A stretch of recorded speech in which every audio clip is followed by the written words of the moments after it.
Então, por favor, Oswaldo, pode fazer a leitura da mensagem. Lição de ambientação, número 35. Reserva algum tempo, reserva algum período do teu tempo ao serviço sem remuneração, à caridade fraternal, à ação em favor da comunidade. A hora vazia é sempre espaço mental perigoso.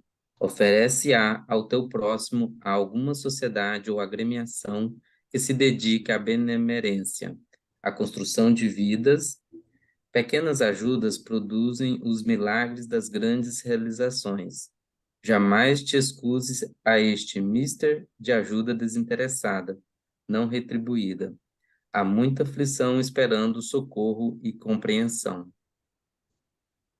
E aí, alguém quer comentar? Quer comentar, Oswaldo?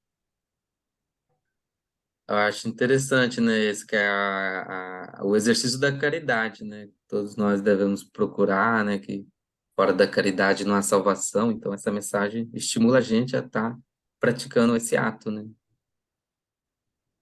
Exatamente. É um convite ao trabalho, né, gente?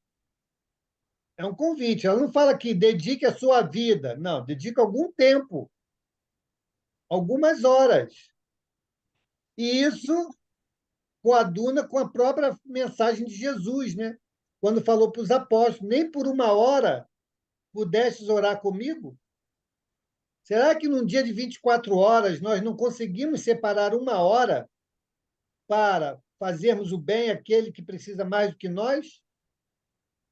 É uma reflexão, né? Joana que reafirma essa mesma mensagem de Jesus, trazendo aí um outro colorido. Então ela fala, ó, reserva algum período do teu tempo ao serviço sem remuneração, à caridade fraternal, à ação em favor da comunidade. Não existe aquele que não possa, gente, fazer algo em benefício de alguém. Não existe. Qualquer pessoa pode oferecer um pouco do seu tempo, um pouco das suas capacidades, suas potências, em favor daquele que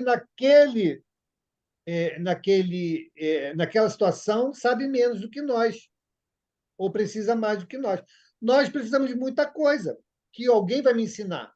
E nós temos alguma coisa que podemos ensinar ao próximo. Por isso vivemos em sociedade.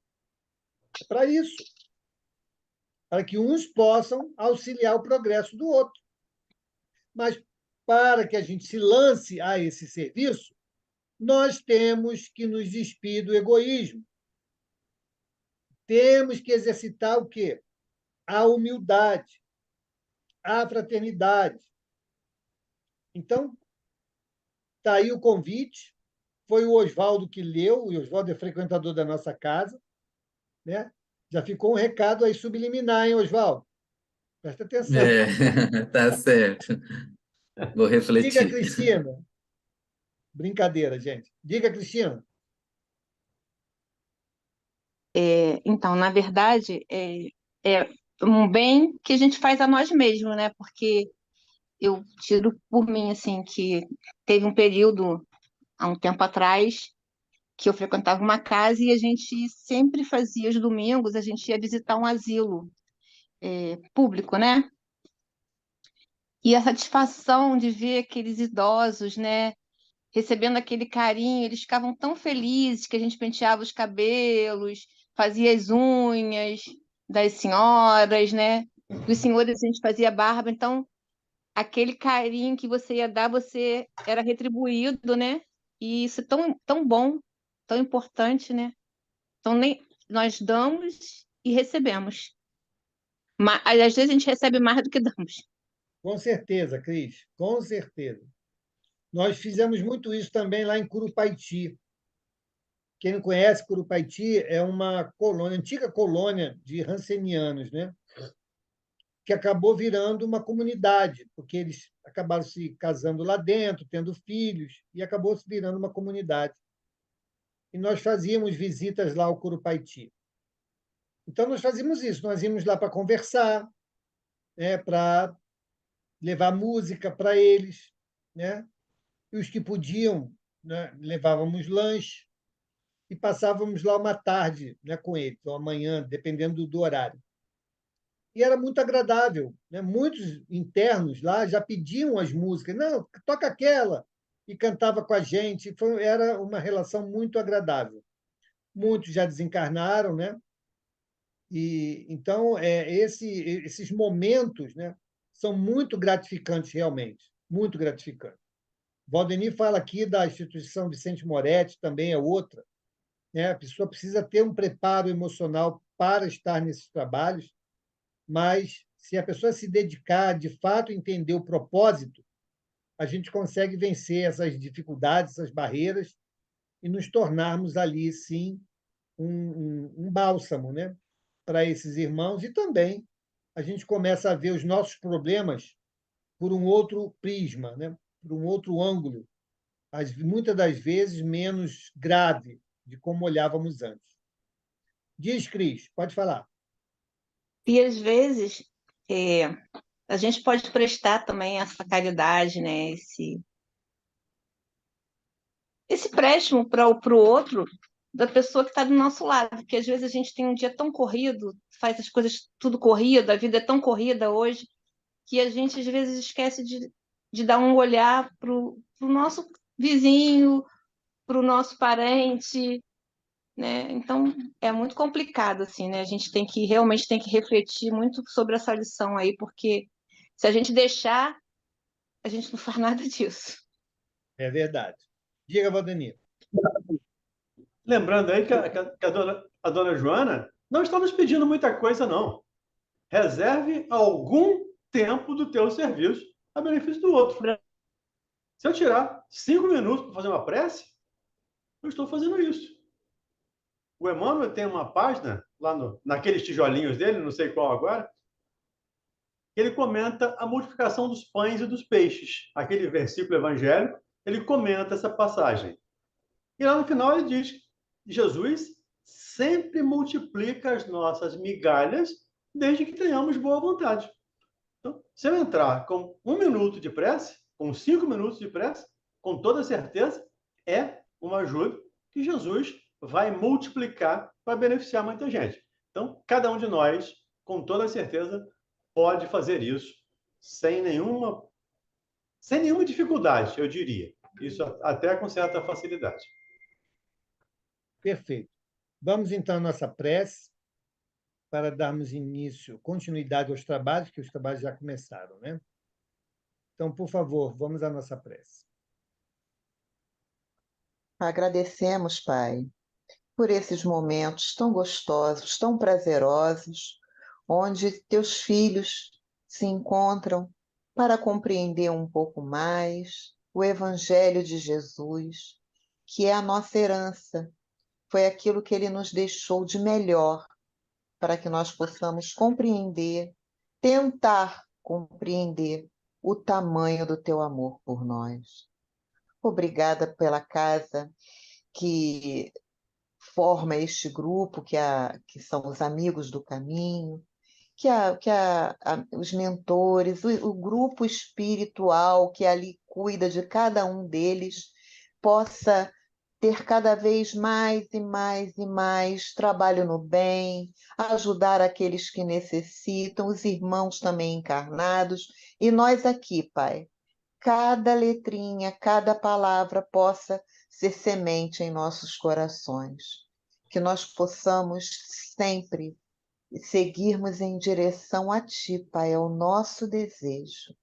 E começamos isso agora, com a leitura do Evangelho segundo o Espiritismo, tentando guardar dentro de nós cada orientação recebida. Obrigada, Pai, pelo advento do Espiritismo. Obrigada por nos trazer, através do nosso irmão Allan Kardec, essa doutrina consoladora, confortadora, que acalenta nossa alma e nossos corações. Começamos, então, neste momento, o estudo do Evangelho segundo o Espiritismo, na presença de todos os irmãos encarnados e desencarnados do bem. Gratidão, Senhor, que assim seja. Obrigado, Que assim Suzy. possa ser. Vamos lá, Ronald. Então, comentários do nosso irmão Valdemir. Boa noite a todos. Capítulo 15. Fora da caridade não há salvação. O de que precisa o espírito para se salvar, a parábola do bom samaritano, o mandamento maior, a necessidade da caridade, segundo Paulo. Fora da igreja não há salvação. Fora da verdade não há salvação. E, por final, a instrução dos espíritos. Fora da caridade não há salvação. O de que precisa o espírito para ser salvo? É a parábola do bom samaritano.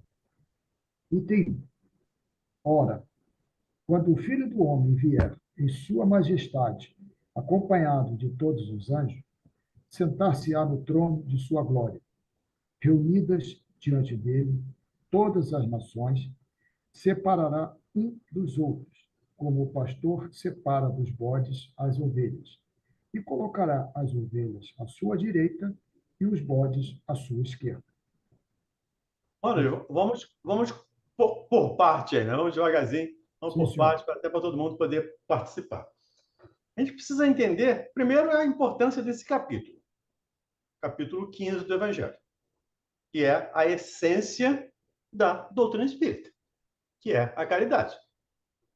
E não é fora da igreja, não é fora da verdade, não é fora do espiritismo, é fora da caridade. Então, a essência da doutrina espírita está nesse capítulo 15 do Evangelho. E precisamos lembrar que a fala do Cristo é muito simbólica. Tem muitos símbolos. Então, ele bota ovelhas, bota cabras. Ele falava para uma comunidade agrícola, para uma comunidade de pastores, pessoas que cuidavam de ovelhas, que cuidavam de cabras. Então, ele tinha que falar uma linguagem que aquelas pessoas entendessem. E ele promete aqui, quando o Filho do Homem vier em sua majestade. Então, é uma outra coisa que nós precisamos entender, que, em realidade, ele já veio. Ele veio e esteve fisicamente e continua conosco. Então, os nossos irmãos evangélicos até entendem aqui que Jesus vai voltar para fazer o julgamento, enfim, no dia do juízo. Para nós espíritas, Jesus não foi. Ele continua conosco, continua nos orientando. Então, essa leitura é muito simbólica, para a gente não pegar a letra somente. Precisamos pegar a mensagem. E, de novo, como falamos ontem aqui no estudo do Livro dos Espíritos, precisamos fazer um estudo do Evangelho, ou estudo da doutrina espírita, mas mais abrangente. Não vamos pegar uma foto e analisar aquela foto, aquela frase, aquele versículo, fora de um contexto. Nós precisamos entender todo o processo para a gente poder entender melhor essa fala do Cristo, ou as falas do Cristo, de uma maneira geral. Tudo bem? Vamos lá.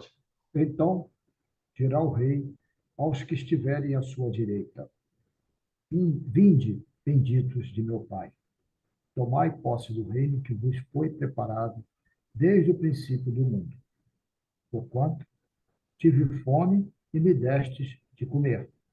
Tive sede e me destes de beber.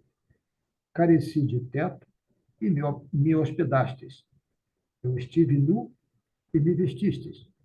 Achei-me doente e me visitastes. Estive preso e me foste ver. Deixa eu só pegar uma falazinha e você continua. Mas eu estive preso e foste me ver. O Mauro acabou de lembrar o Curupaiti, a colônia de Ranciniano de Curupaiti. Irmãos presos sem grade. Irmãos presos numa doença. Ele mencionou a Ação Cristã Vicente Moretti, que quem não conhece, o pessoal do Rio, fica em Bangu. Mas são irmãos que estão presos em corpos deformados, com dificuldades físicas e dificuldades mentais. São também irmãos presos. Então, o que o rei diz? Né? Estive preso e foste me visitar. Estive nu e me vestiste. Estamos fazendo isso? Aí é cada um para si, né? Cada um de per si, se analisar. Eu estou fazendo isso? Nós estamos fazendo isso? Ou melhor, eu, né? Pessoalmente. Eu estou fazendo isso? Porque se eu não estiver, eu estarei naquela situação dos bodes. Não que o bode seja pior do que a ovelha, tá, gente? Por favor, é só para separar uma coisa da outra. Ele podia botar uma direita para a esquerda, falar de cavalo e cabrito, de coelho, qualquer outra coisa. Ele falou de bode e de ovelhas porque eram o que os pastores, né, normalmente criavam. E ele usava uma linguagem própria para aquela época, para aquelas pessoas. Mas o importante aqui é, eu fui visitá-lo. Eu fui assisti-lo. Quando? Quando assisti, quando contribuí lá para a cesta básica do SEAC. Por exemplo, nós estamos cooperando com Jesus. Nós estamos ajudando a Jesus nesse processo de auxiliar o nosso irmão. Continuemos? Então, responder-lhe-ão os justos: Senhor, quando foi que te vimos com fome e te demos de comer, ou com sede e te demos de beber? Quando foi que te vimos sem teto e te hospedamos, ou despido e te vestimos? E quando foi que soubemos doente ou preso e fomos visitar-te? O rei lhe responderá: Em verdade vos digo, todas as vezes que isso fizestes a um destes mais pequeninos dos meus irmãos, foi a mim mesmo que o fizestes. Lembrar lá do capítulo 6, nós já passamos por ele, temos Cristo Consolador, quando ele fala lá, eu sou o médico das almas. E os doentes são meus filhos prediletos. Eu venho para os doentes. Eu venho para os que sofrem. É essa a situação aqui. Então, toda vez que nós fizermos qualquer coisa para um dos pequeninos, fizermos ou deixarmos de fazer, estaremos fazendo a ele ou deixando de fazer a ele. Vamos lá. Dirá em seguida aos que estiverem à sua esquerda: Afastai-vos de mim, malditos, ide para o fogo eterno, que foi preparado para o diabo e seus anjos. Porquanto eu tive fome e não me destes de comer. Eu tive sede e não me destes de beber. Eu precisei de teto e não me agasalhastes. Eu estive sem roupa e não me vestistes. Eu estive doente e no cárcere e não me visitastes. Vê de novo a linguagem simbólica de Jesus. É muito interessante. Dirá em seguida aos que estiverem à sua esquerda: Afastai-vos de mim, malditos. Ide para o fogo eterno, que foi preparado para o diabo e seus anjos. É uma linguagem bastante incisiva, bastante objetiva, direta. E era uma maneira de novo, convidar aquelas pessoas, mesmo que por medo, naquele momento, elas não entenderiam outra linguagem. Então, era uma maneira de convencê-las, digamos assim, a trabalhar até que pudesse vir o Consolador e esclarecer aquilo que ficou nas entrelinhas. E Kardec, logo depois desse texto evangélico, Kardec vem explicar essas passagens, esse simbolismo do Cristo. Mas entendamos ou atentemos para a mensagem. Diabo, fogo eterno, anjo, diabo e seus anjos. Então, dá aquela ideia do anjo decaído, como nós entendemos, da do Lúcifer como sendo um anjo que se arrependeu e se revoltou contra Deus. Jesus não tinha ainda, ou aquelas pessoas não tinham capacidade de entender os aspectos espirituais da situação. Por isso, Jesus fala disso, mas nos promete um consolador. E, de novo, a importância de pegarmos esse estudo completo, pleno, não só uma parte. Se pegarmos só essa parte aqui, não faz sentido. Mas se pegarmos o amar o próximo, o respeitar, o ajudar o outro, o fazer caridade, nós vamos ver que isso se complementa, isso se completa. Por isso, essa fala dele é bastante simbólica. Diga, Diga Suzy. aí, Suzy. Não, eu ia falar justamente isso que Valdeni falou, porque muito me assombra Jesus falar essas coisas, sabe? Afastai-vos de mim, maldito. Não bate bem com a figura dele, com a essência dele, que é amor, caridade. E fala em demônio, né? Em diabo. E quem tiver à esquerda vai para o suplício eterno, vai para o fogo, para o caldeirão. E isso eu sempre achei esquisito. A impressão que eu tenho é que ele não falava isso. Que alguém que a gente sabe que naquela época era tudo reproduzido mão a mão, né? Eles copiavam e ali poderiam se acrescentar coisas ou não. Então eu fico na dúvida se Jesus falou isso realmente. A gente precisa entender, Suzy, o Kardec até diz isso, né?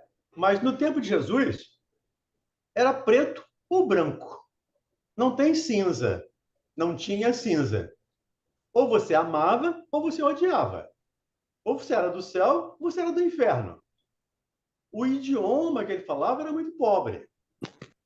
Uma palavra servia para inúmeras definições. Então, não existia o amar menos ou amar mais. Existia o amar ou odiar. Se você não ama, você odeia. Ou pelo menos era essa a compreensão daquelas pessoas. E o doutor da lei não entendeu a fala do Cristo, que é a fala lá de Jesus com Nicodemos, lá no capítulo 4 aqui do Evangelho. O doutor da lei não entendeu quando ele fala em nascer de novo. Imagina ele falar para camponeses, pessoas rudes, analfabetas, que não tinham compreensão, não tinha capacidade de compreensão. Mas Kardec explica isso bem. Diz, ou foi mal entendido, ou foi mal reproduzido, ou ele não disse. Então, tem algumas situações que a gente precisa ver isso. E, como você disse, na época de Jesus era tudo oral. As histórias eram todas orais. O que se escrevia era em papiro, ou pele de carneiro, couro de pele de carneiro, que era muito caro. Então, para economizar, segundo o Hermínio Miranda, eles escreviam todas as palavras unidas, sem espaço entre uma e outra, e sem pontuação. Você entende pegar um livro hoje, sem espaço entre as palavras e sem pontuação?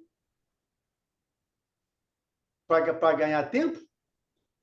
A partir daí, as pessoas não sabiam ler, eram copistas.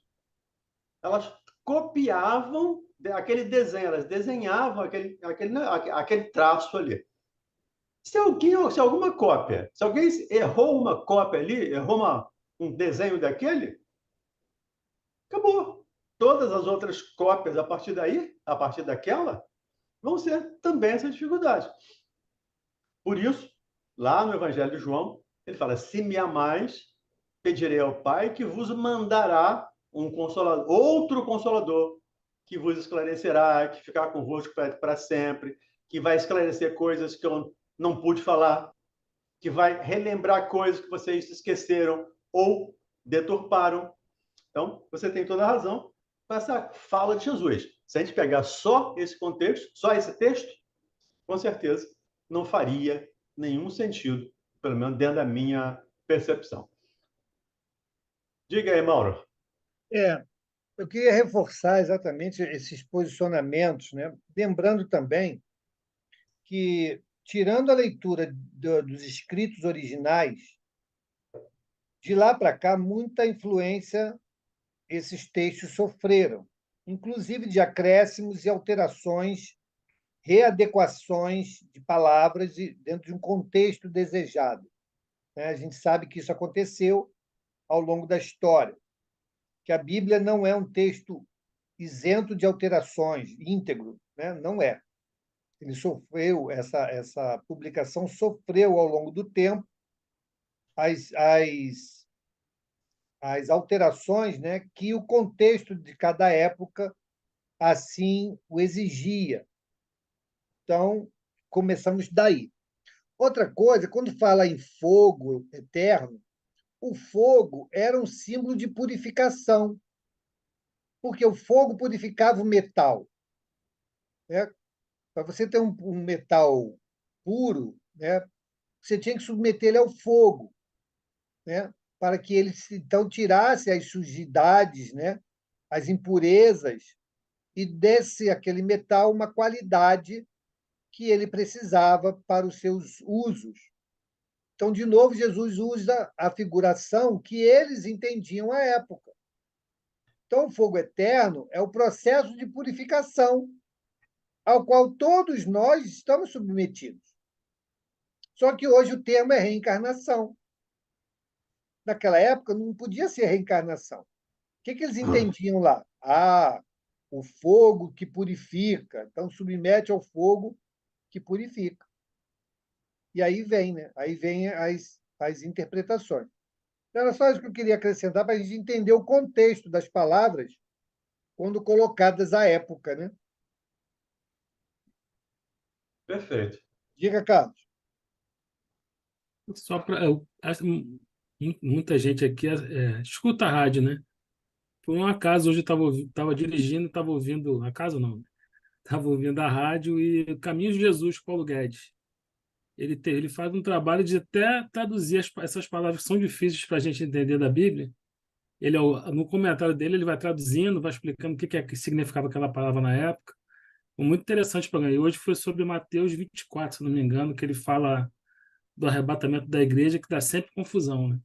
E ele vai explicando ali no Caminho de Jesus, se não me engano, às 5 horas.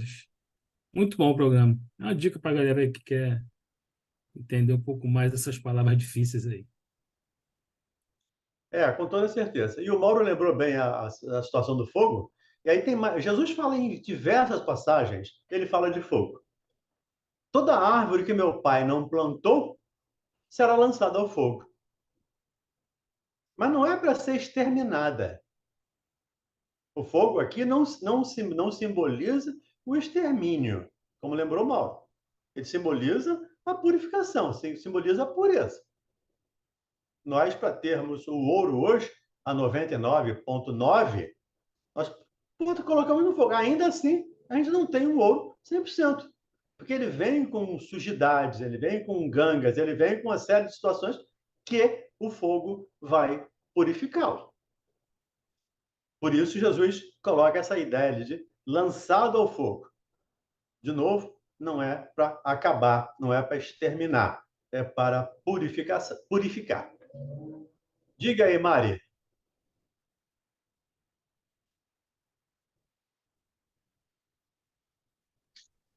Oi. Então, eu tenho uma dúvida, na verdade. Ele fala que esse fogo eterno foi preparado para o diabo e para os anjos. O que isso quer dizer? A mesma ideia, o simbolismo. O diabo, para nós espíritas, é um espírito que está mal direcionado, me permita aqui a palavra. Mas todo espírito, pelo ensinamento da doutrina espírita, todo espírito será espírito puro um dia. E passará por esse fogo. Fogo aqui, de novo, é simbolismo. Tá? Nós estamos passando pelo fogo da purificação, nós reencarnados de hoje, num planeta de expiação e provas, no meio de uma grande violência. Nós estamos no meio de um fogo. Nós estamos nos purificando. Assim eu entendo. Mas, como eu costumo dizer aqui, é a minha interpretação do texto, tá? Cada um de nós pode entender de maneira diferente. A gente procura seguir a orientação de Kardec, mas é é meu entendimento. Então, o diabo não é nada mais que um espírito que ainda não se voltou para o Cristo, mas que todos nos voltaremos, e inclusive esse que se chama diabo também é um filho de Deus que vai se purificar e vai se tornar um espírito puro. Mari, Não sei Então, se ajudei. o que, na verdade, a minha dúvida não foi sobre o termo diabo. Isso eu entendi. Inclusive, obrigada mesmo assim, por aprofundar. A minha dúvida principal, na verdade, não sei se, acho que é mais uma conclusão de que esse fogo eterno, ele justamente não se trata do inferno, né, que os nossos irmãos evangélicos pregam. Justamente porque ele também está destinado, segundo o que está escrito aqui, aos anjos. E qual seria a lógica de mandar, a menos que sejam anjos desviados, mas eu acredito, Essa é a ideia, são os anjos desviados. O diabo essa é a ideia. e seus anjos. Para o diabo e seus anjos, para os anjos do diabo. Para os anjos do diabo, entendi. São os anjos que se desviaram, segundo a interpretação, né, Verdade, mas nem teológica, tinha ligado nos seus. teológica de alguns. Mas, porque nós estudamos aqui, entendemos que o espírito não anda para trás. Ele não retrograda, ele não degenera. E como é que um espírito puro, um anjo, pode virar um espírito mau? Pode virar um demônio. Como é que um demônio pode ter anjos? Anjo para nós é espírito puro. Então, essa é a ideia da teologia ainda dos anjos decaídos. O Lúcifer, Entendi. né? Tá aí o anjo de luz, daí o Lúcifer, o anjo luz, que se revolta contra o Criador e vira seu inimigo. Como se isso fosse possível. Mas, com certeza, dentro da doutrina espírita, entendemos que não é possível. de novo, né? Obrigada. De novo, é a tentativa de uma explicação para que pudesse se apresentar o erro, a maldade, da onde que isso vem. Então, de novo, se traz esse tipo de observação. Mas a palavra diabo, propriamente dita, né, ela traz essa questão do anjo rebelde e do espírito ou gênio do mal, ou seja, aquele que ainda comete erros, aquele que ainda não optou pelo caminho do bem, né? Então, esses somos todos nós, gente. Nós estamos nisso aí. Nós ainda não Ainda somos diabos. nós não cometemos erros, né? Nós não falhamos, nós não cometemos uma série de bobagens. Então, nós estamos ainda submetidos ao fogo purificador das reencarnações. Essa é a relação, né? Só que a época, de novo, temos que reportar a época. Se a gente quiser trazer o texto da época para os dias de hoje, não vai casar. Então, eu tenho que retornar à época para entender o contexto. Então, o diabo, quando era dito diabo à época, não é essa dualidade divina. Era aqueles espíritos maléficos, ou seja, aqueles que não optaram ainda pelo bem, mas que todos chegarão lá, porque é a nossa destinação. Podemos resistir, né, à nossa própria transformação íntima, o que vai prolongar esse tempo, mas que todos nós chegaremos lá, todos nós chegaremos, com certeza absoluta. Então, quando nós falamos aí do inferno, do fogo, do diabo, do Satanás, são expressões que designavam espíritos imperfeitos que ainda estavam inclinados ao mal e precisavam dessa designação para que houvesse esse entendimento. E o fogo ele é o agente simbólico da purificação, que nos dias de hoje podemos tranquilamente traduzir fogo eterno por reencarnações, que é aquele processo de purificação ao qual todos nós estamos submetidos. E os anjos, que ele fala, é para dizer que existe uma falange, que não é um só, que existem muitos espíritos nesta mesma condição. Então, espíritos maus e seus anjos, ou seja, aqueles adeptos, ou seja, aqueles que estão afinados ainda com a maldade, com o erro, com o equívoco, mas todos eles chegarão ao reino dos céus. Então, quando ele fala aqui dessa preparação, né, o fogo eterno que foi preparado para esses espíritos, foi preparado desde a criação. Desde a primeira encarnação, nós mergulhamos no fogo purificador. Ok? E aí a gente entra no ciclo das reencarnações, a depender da nossa insistência nos equívocos. Porque quanto mais nós errarmos, maior será o nosso tempo aqui nessa fieira das reencarnações, né?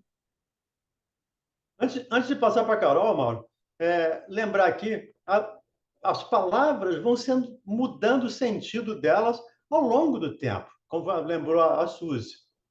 A palavra demônio, por exemplo, hoje, a gente tem um demônio como uma coisa, é o símbolo do mal.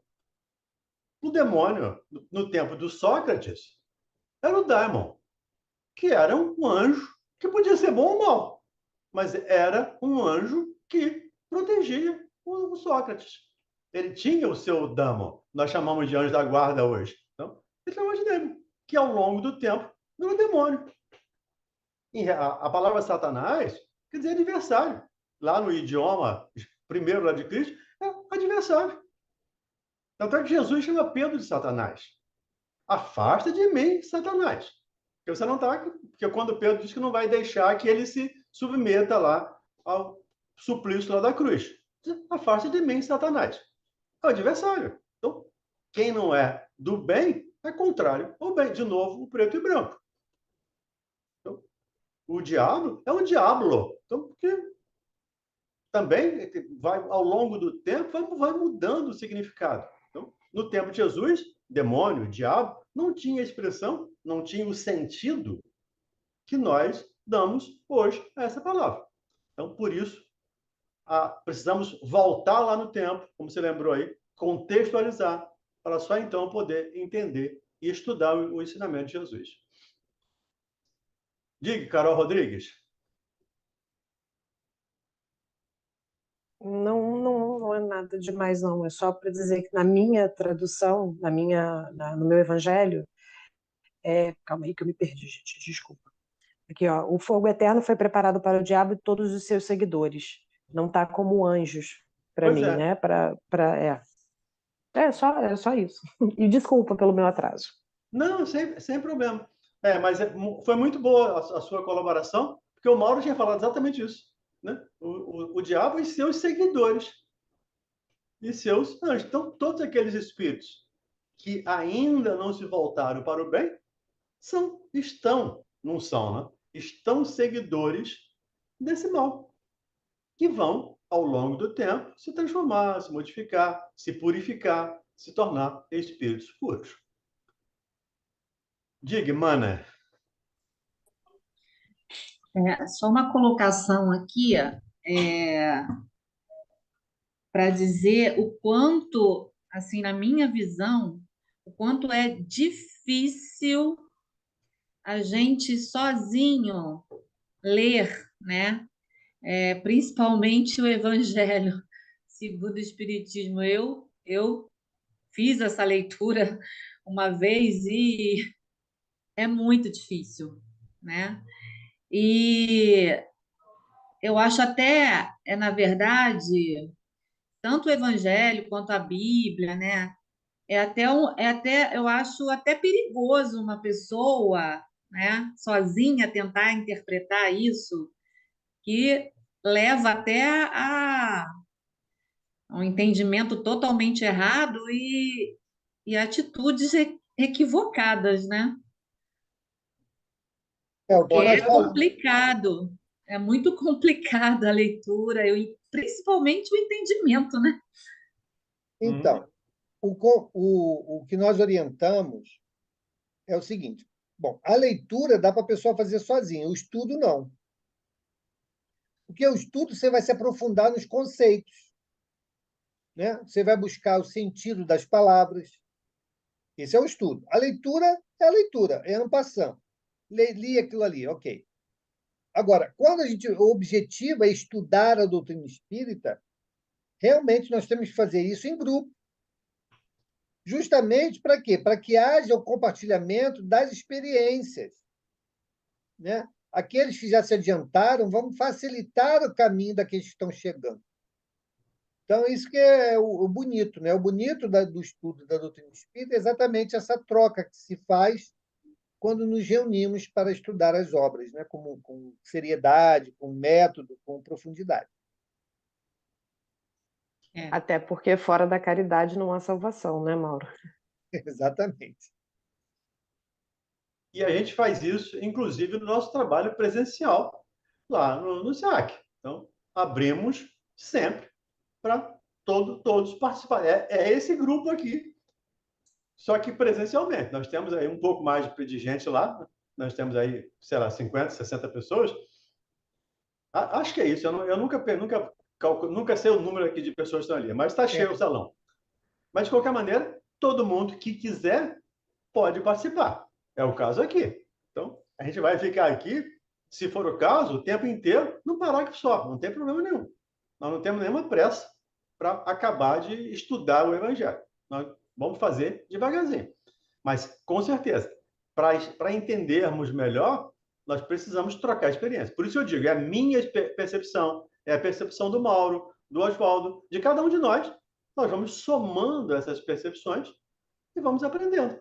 Então, e aí a gente tem uma experiência, tem outra, estudou uma coisa, viu outra. A gente vai trazendo esses exemplos para enriquecer essa nossa compreensão. Posso só colocar dentro dessa situação aí, aonde que está escrito, desculpa a minha ignorância, se está escrito em algum lugar, os inocentes pagam pelos pecadores. Eu não sei te responder. Posso até pesquisar isso depois, mas eu não sei de cabeça, eu não sei te responder. E eu nem sei se essa é uma expressão evangélica. Porque eu cresci ouvindo isso, a minha mãe sempre falava isso, sempre. Acontecia alguma coisa com alguém, mas está vendo? Porque os inocentes pagam pelos pecadores. A mãe lá, o pai, né, fez isso, aquilo, não sei o quê, não sei o que lá. Eu cresci ouvindo muito isso. Até que no centro que eu frequentava, houve uma palestra que foi colocada exatamente esta frase. E aí foi explicado, né, que realmente não era o inocente pago pelos pecadores, mas que na reencarnação, né, no sistema de reencarnação, eu, desencarnado como avô, poderia reencarnar como filho do meu filho, né? E aí, consequentemente, aquilo que acontecesse com o filho do meu filho nessa encarnação seria o meu espírito, né? Que estaria realmente tendo que responder por aquela, né? Por alguma coisa, enfim. Naquela. E aí que eu fui entender e eu fui deletar da minha mente isso, né? Que eu sempre ouvi que os inocentes pagam pelos pecadores. É alguma coisa assim eu não posso ser a primeira geração de reencarnação na minha família, mas posso ser a segunda ou a terceira, alguma coisa assim, né? Faz tempo que eu ouvi essa palestra. Aí é que eu fui entender, né? E para as pessoas que de alguma maneira leram ou ouviram esses dogmas, né? fica essa coisa dos inocentes pagam pelo. Mas que realmente, se você for pensar, que Deus é este, né? Seria uma injustiça, né? Deus não Exatamente isso seria que eu ia colocar para justo. você. Exatamente isso. Não existe injustiça no universo. A gente fala sempre isso lá na rádio. Não É, existem injustiças no universo. Então, cada um colhe aquilo que planta. Eu posso colher nessa encarnação, na outra, daqui a 50 reencarnações, mas o fato é, eu plantei. Senão Deus não seria justo. Então, inocente não paga pelo pecador. Inocente não paga. Ele não deve, não paga. Também tem uma coisa. Quem não deve, não teme, né? Quem não deve, não paga. Então, são ditos populares. Quando essa coisa do inocente paga, isso são ditos populares. Mas Paulo, escrevendo aos Gálatas, ele diz: você pode plantar tudo aquilo que você quiser, mas terá que colher tudo aquilo que você plantar. Isso é justiça. Isso sim é justo. E Deus não é injusto, com toda certeza. exato. Diga aí, Suzy Oliveira. Eu fiz uma pesquisa aqui, está dizendo exatamente que é um dito popular. Ah, um dito É um popular. dito popular, não está escrito em lugar nenhum na Bíblia. É um dito popular, uma possível leitura equivocada de Pedro, capítulo 4, versículo 18. Aí teria que ver qual é, mas que não desmerece a sabedoria popular por trás de tal afirmação. Então, temos que ver aqui Pedro 4,18. Vamos ver aqui o que é. Aqui também, está lá em Ezequiel 18, diz o seguinte, no item 2: porque andam dizendo que em Israel os filhos pagam pelos pecados dos pais. Então é isso aí. Aí vem a continuidade, né? Tão certo como eu vivo, diz o Senhor Deus, nenhum israelita voltará a citar essa frase tão popular. Todas as almas me pertencem, as almas dos pais e as almas dos filhos. A minha lei é a seguinte: cada pessoa será condenada pelo seu próprio pecado, e o castigo é a morte. Mas o homem justo, que põe em prática a verdade e a justiça, esse não participa das festas imorais realizadas para adorar ídolos nos montes de Israel. Não rouba a mulher alheia, nem se deita com mulher no tempo da sua menstruação. E aí vai uma série de outras colocações aqui, classificando esse homem, que seria o homem de bem, né? Mas o termo que a Mana falou aí é isso. É a adulteração dessa passagem aqui, quando cita, né, dizendo que em Israel, dizem que em Israel os filhos pagam pelo pecado dos pais. Daí vem a história do inocente pagar pelo pecador. Tem outra passagem evangélica que eu não estou lembrando agora, mas os pais comem uvas e os filhos ficam com os dentes cariados, enfim, apodrecidos, qualquer coisa do gênero. Mas, de novo, dentro dessa ideia, dessa sucessão, né, de cada um responder por aquilo, conforme diz o Isaías. Isaías, né, que você leu aí, né? Ezequiel. Ezequiel. Diz Ezequiel, cada um vai responder pelos seus atos. A cada um segundo as suas obras, também de Jesus. Então, o dito popular, o inocente paga pelo pecador, é um dito popular. Diga, Carlos. Carlos Santos. Só para tentar ajudar aí a Mari, eu também já tinha notado aqui, em algum momento no Evangelho, a questão 128 do Livro dos Espíritos, né, que fala dos anjos e demônios. Aí lá na 131 ele fala aqui o que o Valdeir estava explicando sobre demon, essas significações todas dos demônios. Se ajudar aí a Mari aí, que ela está confusa aí, é Obrigado, uma Carlos. ajuda. Nada. Interessante, Carlos. Viu, Mário? A partir da 128, que fala lá dos anjos e do diabo, lá no Livro dos Espíritos, Kardec, os espíritos explicando Kardec lá a situação. Diga, Carol Carol. Rodrigues. Tá O muda. áudio. Esqueci, desculpa. Pedro, capítulo 4, é romper com a vida carnal e fidelidade na perseguição. E realmente o item 18 é: e se o justo se salva com dificuldade, que será do ímpio e do pecador? Não é bem É, exatamente essa frase, né? exatamente. É bem próximo, mas Exatamente. não é exatamente a mesma Se o coisa. justo tem dificuldade de se salvar, imagine o pecador. Essa é a fala do Pedro. Então, não é um pagando pelo Sim. outro, né? Mas obrigado, Carol, pelo auxílio. É isso que é bom no grupo. Todo mundo traz colaboração, todo mundo participa. Então, isso quando eu estou no livro do Espírito, eu tenho mais tempo até aqui de ficar pesquisando também e trazendo informações. Diga, Diga, Mari. Mari. Eu tenho duas questões. Que bom, eu tenho um monte.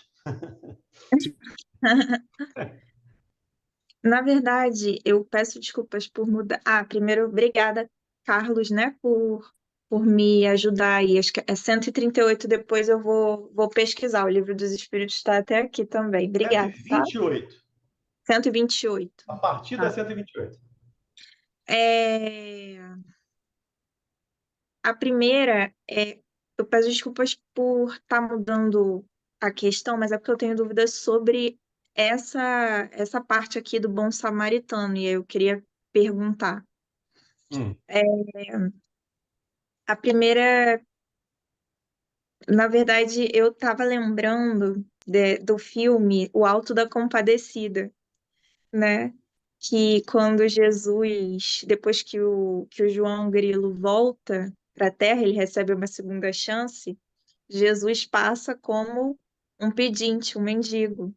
E aí a mulher, né, amiga deles, fala: vamos dividir o nosso pão, porque tem vezes que Jesus se disfarça de mendigo para testar a bondade dos homens.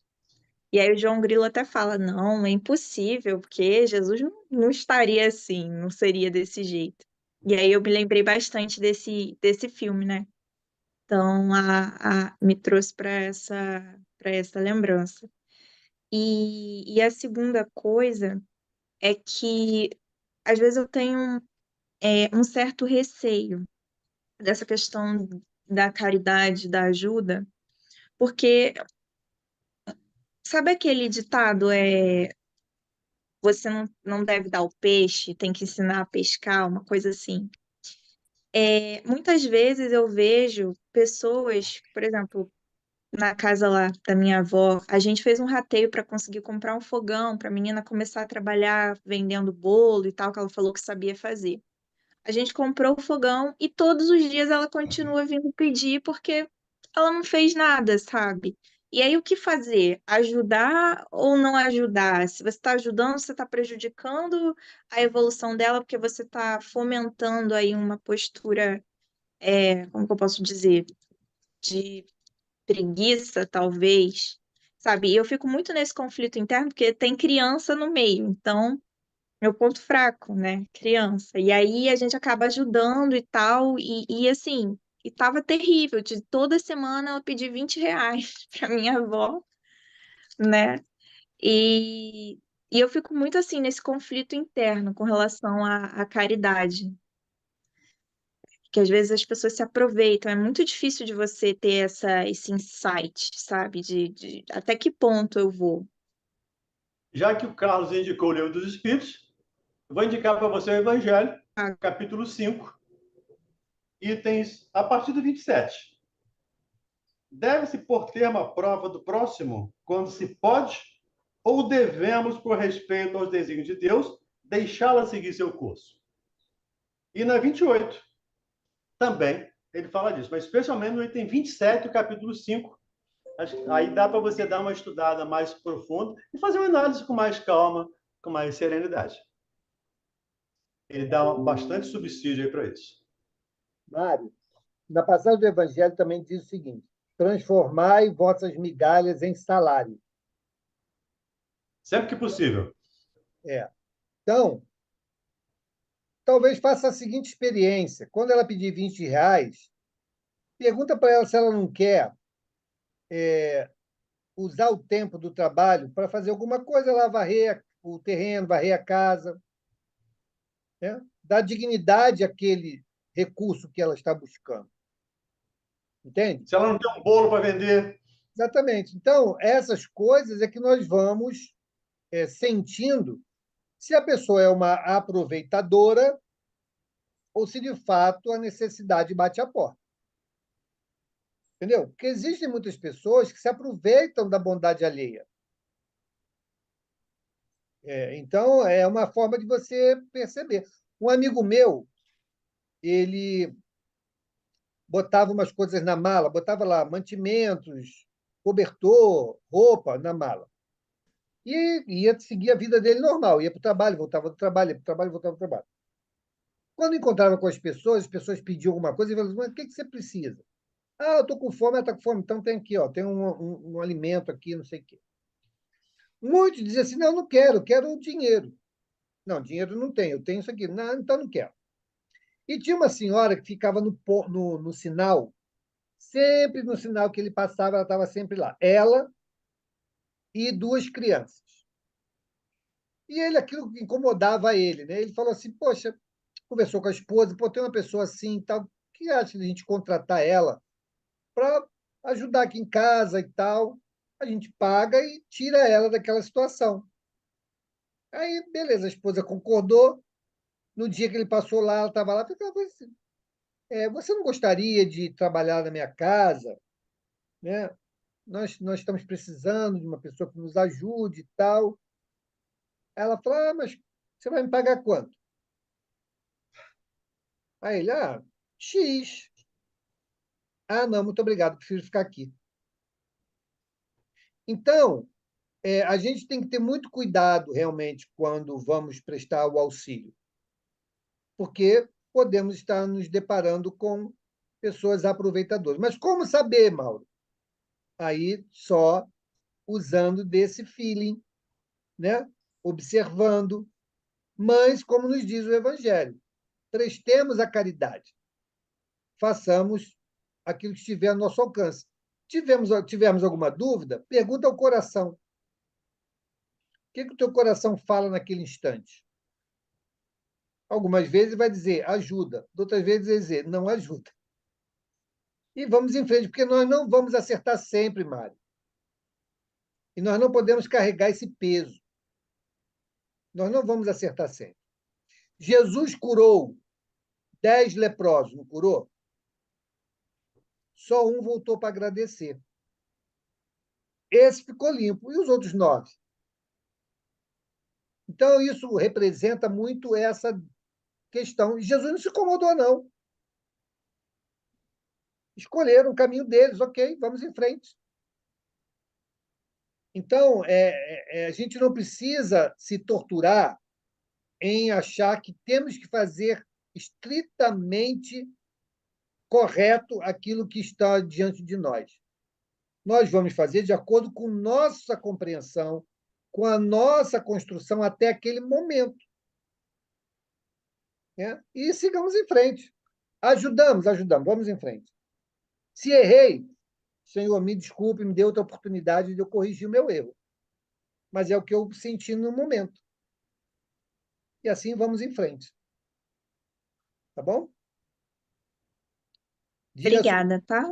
nada, diga, Suzy. Olha, eu achei aqui, gente, em Êxodo 20, capítulo 20, versículo 5. Não te prostrarás diante deles, quer dizer, outros deuses, né? Nem lhes prestará culto, porque eu, o Senhor, o teu Deus, sou Deus zeloso, que castigo os filhos pelos pecados de seus pais, até a terceira e quarta geração daqueles que me desprezam. Isso é reencarnação. Porque somos nós que estaremos na terceira e na quarta geração. Somos nós de volta. Isso é É o reencarnação. próprio, é o próprio. O Emmanuel comenta esse versículo e fala disso. Isto é mais uma prova da reencarnação no Velho Testamento. Tempo de Moisés. Diga, Oswaldo. Não, é só o comentário, mas tanto que a doutrina espírita é esclarecedora, né? Essa leitura que ela fez aí, para uma pessoa que não tem a visão da reencarnação, fica extremamente complexo, né? Porque antes de eu ter esse conhecimento, eu tinha lido a Bíblia várias vezes, né? E essas passagens dessa forma aí, eu realmente não conseguia compreender, porque eu falava, caraca, mas que Deus é esse, né? Que é tão mau que vai castigar o filho do filho, várias gerações, entendeu? Sem a visão da reencarnação, realmente fica bem complexo de entender, né? E lembrando que Moisés botou muita palavra na boca de Deus, tá? Deus mandou para ele 10 mandamentos. Esses ele recebeu da espiritualidade, 10 mandamentos. Moisés escreveu mais de 600 leis e atribuía as suas leis, 213. é, e atribuía as suas leis a Deus, para que elas pudessem ser respeitadas. Porque se ele dissesse que era ele que estava escrevendo, o nego passava por cima. Então, muito cuidado quando nós pegarmos o Velho Testamento, né, principalmente advindo lá das Escrituras de Moisés, atribuídas a Deus. Deus jamais teria uma fala dessa. Jamais. Deus é amor, gente. Deus é amor, é misericordioso. Não é punitivo. Temos que entender isso, né? A partir desse princípio para interpretar o que o homem escreveu. Ok, chegamos ao final, né? De Só hoje. para falar para a Mari, ela falou da parábola do bom samaritano. Na semana que vem, então, a gente comenta essa parábola do bom samaritano, que é o item seguinte para o nosso estudo. Temos que terminar, né? Nós não terminamos o item 1. Não, A gente ainda vai ficou terminar o faltando. item 1, É, faltam 2 parágrafos, e aí entramos na parábola. perfeito. Essa não é a parábola do bom samaritano que a gente acabou de Não, ler? Ainda não, Ah, não. então Ainda ainda não não. entramos nela. é mesmo? Tô perdida, mas tá bom. É porque estava escrito aqui sim, o que é preciso para ser salvo, parábola do bom samaritano. É por isso que eu achei que fosse. A Não, parábola do bom então. samaritano é a seguinte, é o item 2. Isso. Ah, entendi. Ele fez uma introdução e vai entrar na Ah, então não tem nada a explicação ver com o que eu trazendo o falei exemplo. sobre o Alto da Compadecida. O Alto da Compadecida. Eu achei que essa fosse a parábola do bom samaritano, que Não, me lembrou esse diálogo de Jesus, né, Ainda vamos chegar com... lá.